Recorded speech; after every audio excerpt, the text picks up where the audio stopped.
तो संपादक का फ़ोन आता है कि आधे घंटे में खबर भेजो, पेज छूटना है।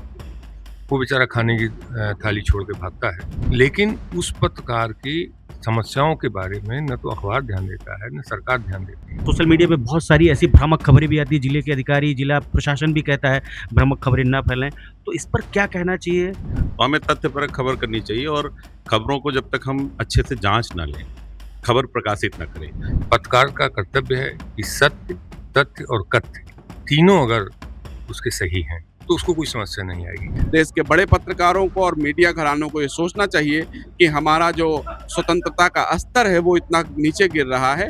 क्या मैसेज होगा आने वाले नए पत्रकारों के लिए और जो अभी कर रहे हैं उनके लिए? हिंदी पत्रकारिता दिवस पर आज जिले के वरिष्ठ पत्रकार, छोटे और बड़े पत्रकार एक निजी होटल में इकट्ठे हुए हैं और पत्रकारिता दिवस पे एग्जैक्टली क्या होना चाहिए, इस सब पर चर्चा हुई है। वरिष्ठ पत्रकार भी हैं तमाम सारे हमारे साथ और वन बाई वन एक बार बात भी करना चाहूँगा बहुत कम समय में। सर, सबसे पहले तो पत्रकारिता दिवस की आपको सब लोगों को एक मंच पर लाने के लिए बहुत-बहुत धन्यवाद।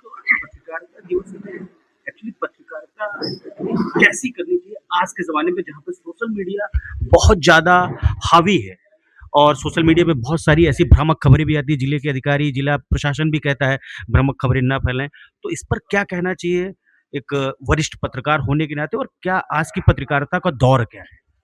अगर आप तथ्यपरक खबर करते हैं, तो किसी प्रकार की कोई प्रॉब्लम है नहीं। प्रॉब्लम उन लोगों के साथ है जो बिना सोचे समझे सोशल मीडिया का गलत प्रयोग जो हो रहा है, उसके चक्र में फँस जाते हैं। तो हमें तथ्यपरक खबर करनी चाहिए और खबरों को जब तक हम अच्छे से जाँच ना लें, खबर प्रकाशित ना करें। एक जो अच्छा पत्रकार है, जिसकी क्रेडिबिलिटी बनी रहे, उसके लिए ज़रूरी है कि तथ्यपरक खबर करे और बिना अधिकारियों के या जो भी है, उनके संज्ञान में लिए हुए दोनों पक्षों को जाने हुए प्रकाशन ना करे तो ज़्यादा बेहतर है। और भी संगठन के कुछ लोग हैं। दादा, सबसे पहले पत्रकारिता दिवस की आपको और हमको सबको बहुत-बहुत शुभकामनाएँ। दादा, आज के टाइम पे पत्रकारिता करते समय बड़े सारे चैलेंजेस हैं। उस चैलेंजेस को कैसे नए पत्रकार आ रहे हैं, जो पढ़ के आ रहे हैं, उनके लिए क्या बेहतर होना चाहिए? देखिए, पत्रकारिता, हिंदी पत्रकारिता विशेष रूप से 1826 से शुरू हुई। उसी समय उदंत मार्तंड के द्वारा ही पंडित जुगल किशोर शुक्ल ने कुछ मानक निर्धारित किए और वो मानक आज तक भी मानक हैं, उनमें परिवर्तन नहीं हो पाया है। पत्रकारिता समाज की सेवा के लिए है, लोगों को सूचना देने के लिए है, लोगों को जागरूक करने के लिए है, लोगों की समस्याएं उठाने के लिए है। पत्रकार का कर्तव्य है कि जैसे अभी विजय भाई ने कहा कि सत्य, तथ्य और कथ्य तीनों अगर उसके सही हैं, तथ्य हैं उसके पास, तथ्यों की सत्यता जांच ले और जब वो लिखे, जो कथ्य हो उसमें, वो वैधानिक और सामाजिक और भाषाई तौर पे शुद्ध हो, तो उसको कोई समस्या नहीं आएगी। एक चीज़। दूसरी चीज़ क्या है कि आज जब डिजिटल ज़माना आ गया है, अखबारों में बड़ी आपाधापी है। रात में 8:30 बजे एक पत्रकार खाना खा रहा होता है, उसके क्षेत्र में कोई घटना घट जाती है, तो संपादक का फ़ोन आता है कि आधे घंटे में खबर भेजो, पेज छूटना है। वो बेचारा खाने की थाली छोड़ के भागता है। लेकिन उस पत्रकार की समस्याओं के बारे में न तो अखबार ध्यान देता है, न सरकार ध्यान देती है। समाज से हम अपेक्षा नहीं कर सकते, लेकिन हम अपने संस्थान से और अपनी सरकार से अपेक्षा कर सकते हैं।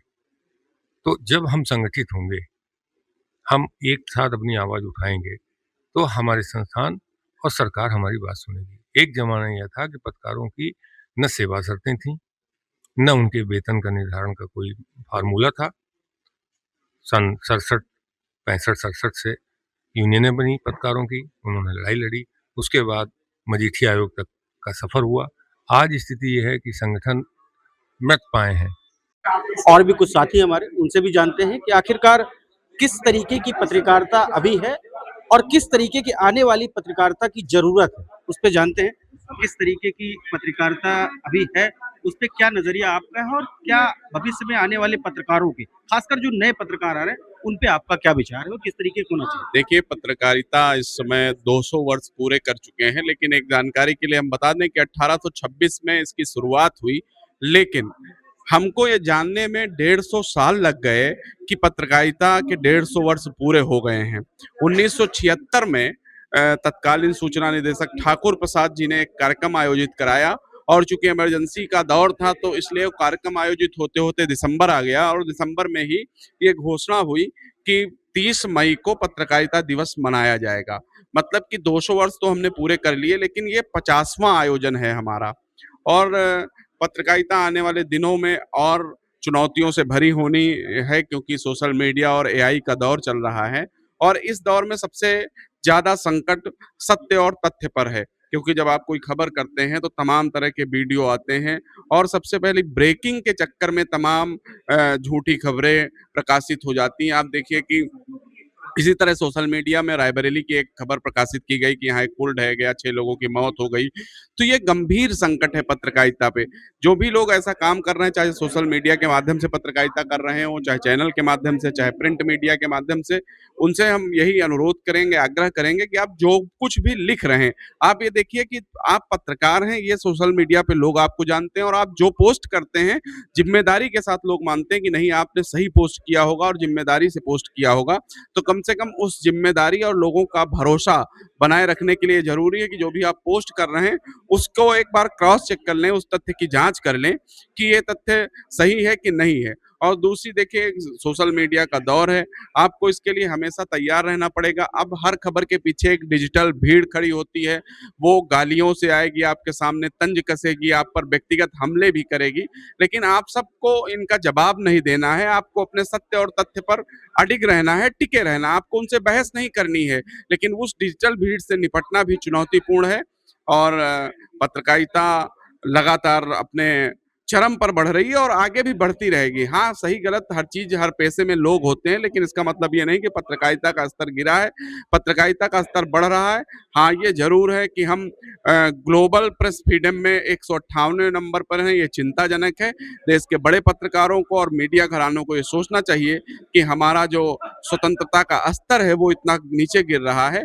हम उम्मीद करते हैं कि अगली बार जब हम 30 मई को पत्रकारिता दिवस मनाएँगे, तो हमारा प्रेस फ्रीडम जो ग्लोबल आ रहा है 158, वो रैंक ऊपर बढ़ेगी और हम स्वतंत्र मीडिया के रूप में एक मुकाम बनाएँगे। एक बात आपने अभी करी एआई की, तो एक छोटा-सा जवाब जानना चाहूँगा, क्या एआई के कोई भी वीडियो जनरेटेड वीडियो या फिर फ़ोटोग्राफ आती है? आज के ज़माने में हम लोग इलेक्ट्रॉनिक मीडिया में हैं, तो हम लोग देखते हैं कि किसी के साथ किसी की एक असलहा लगा के फ़ोटो आ गई या बंदूक लगा के बना के आ गई, तो क्या उसपे अधिकारियों को भी चिंतन करने की ज़रूरत होती है? ये सवाल आपसे ज़रूर है। नहीं, ये चिंतन तो अधिकारियों को करना चाहिए, लेकिन हालाँकि आजकल जब कोई मामला फँसता है तभी ये चिंतन होता है और ये ज़रूर है कि जब भी कोई मामला फँसेगा, अगर कोई फ़ोटो एआई से जनरेटेड है, मामला फँसेगा तो उस पर कार्रवाई होगी। हाँ, ये ज़रूरी है कि प्रिंट मीडिया में हम लोग भी एआई का सहारा लेते हैं, फ़ोटो जनरेट करते हैं, लेकिन अब ये कंपल्सरी हो गया, ये अनिवार्य हो गया कि आप उस फ़ोटो के नीचे ज़रूर लिखेंगे कि ये एआई जनरेटेड है, ताकि किसी प्रकार का कोई विवाद ना उत्पन्न हो। और अधिकारियों को भी चाहिए कि वो ऐसी फ़ोटो की जाँच कराएँ और जब जाँच होगी तो निश्चित रूप से कार्रवाई होगी और जो साथी ऐसा कर रहे हैं, करते हैं, उनको बहुत सावधान रहने की ज़रूरत है, क्योंकि जब कार्रवाई होगी तो फिर बड़ा मुश्किल होगा इन सब चीज़ों से निपटना, क्योंकि फिर एआई का कोई सवाल और जवाब नहीं है। आपने गलत किया है तो वो गलत ही रहेगा। थैंक यू सो मच हमारे साथ बात करने के लिए। ये वरिष्ठ पत्रकार थे और भी हमारे साथ कुछ लोग हैं। जानना चाहेंगे, दादा पत्रकारिता दिवस के आज आपने इतना बड़ा मंच बनाया और एक किया आपने इन सबको, तो आने वाले समय की जो पत्रकारिता है उसको कैसे देखते हैं? इंद्रवीर जी, हम सन 85 से पत्रकारिता लाइन में ही हैं। हमने जीवन में कोई दूसरा काम नहीं किया, इसी में रहे। प्रिंट मीडिया से ही मेरा संबंध था और हमेशा हमारा प्रयास यही रहता था कि जो भी अपने पत्रकार साथी हैं, मैं बाहर तो ज़्यादा नहीं कुछ कर सका, लेकिन शहर के जो भी अपने साथी हैं, हमारा प्रयास हमेशा रहता है साल में 2 बार। एक बार हम अपने अखबार का जी, दिवस मनाते हैं और एक बार ये साल जी। में 2 बार हम प्रयास करते हैं कि जो भी अपने साथी हैं, सबके साथ बैठ के हम लोग अपनी बात एक दूसरे के सामने रखें, उसको समझने का प्रयास करें। क्या मैसेज होगा आने वाले नए पत्रकारों के लिए और जो अभी कर रहे हैं उनके लिए? नए पत्रकारों के लिए तो हमको यही कहना है कि वो संयम बनाए रखें। ये पत्रकारिता अवसर का क्षेत्र नहीं है, ये संघर्ष और मेहनत का क्षेत्र है। रही बात कामयाबी की या मुकाम तक पहुंचने की, तो इसमें दो राय नहीं है। कामयाबी भी मिलेगी, मुकाम तक भी पहुंचा जाएगा। ये कोई छोटा-मोटा जो लोग कहते हैं पेशा, हमने कभी इसको पेशा नहीं माना। इसको आप अपना उद्देश्य सेम मान के चलेंगे, तो पीछे मुड़ के नहीं देखना पड़ेगा। ठीक है। ये प्रेस की मैं अपने रायबरेली जनपद के सभी पत्रकार साथियों का हृदय से बधाई देता हूँ, शुभकामनाएं देता हूँ। पत्रकारिता हमारे देश के एक-एक नागरिक तक आवश्यकता बन गई है। उनके सुख दुख में जुड़ करके जहां कहीं अभाव दिखता है, हमारे पत्रकार साथी विषयों को उठा करके सरकारों का ध्यान आकर्षण करते हैं। हम लोग सरकार का हिस्सा हैं। बहुत सारे अखबार पढ़ के, बहुत सारे न्यूज चैनल देख करके समस्या जानकारी अगर हो जाती है तो हम लोग उन समस्याओं का निदान कर पाते हैं। ऐसे में सरकारों का सहयोग हमारे पत्रकार मित्र, पत्रकार साथी करते रहते हैं। तो मैं इस पत्रकारिता दिवस पर अपने रायबरेली के पत्रकार साथियों को धन्यवाद देता हूँ। और ऐसे तमाम सारे पत्रकारों ने अपनी-अपनी प्रतिक्रियाएँ रखी और आज उत्तर प्रदेश में मंत्री दिनेश प्रताप सिंह जो रायबरेली से ही हैं, वो भी समय निकालकर इस पत्रकारिता दिवस में पत्रकारों के साथ शामिल हुए और उन्होंने स्पेशली कहा कि रायबरेली के पत्रकार या किसी की भी जिले के पत्रकार हो, उनकी सुरक्षा की जो बातें उत्तर प्रदेश सरकार से रखनी चाहिए, वो हम मुखर होके उनके मुखिया के सामने या प्रदेश के मुखिया, देश के मुखिया के सामने जरूर रखेंगे। वो भी इस पत्रकारिता दिवस पर शामिल हुए और लोगों ने अपनी अलग-अलग बातें रखी कि पत्रकारिता कैसे होनी चाहिए, पत्रकारिता है क्या और पत्रकारिता में आगे क्या होगा। इस सब पर एक विशेष रिपोर्ट IBC 24 ने भी तैयार करी है, इसको जरूर देखें। मैं इंद्रवीर सिंह, IBC 24 के लिए रायबरेली।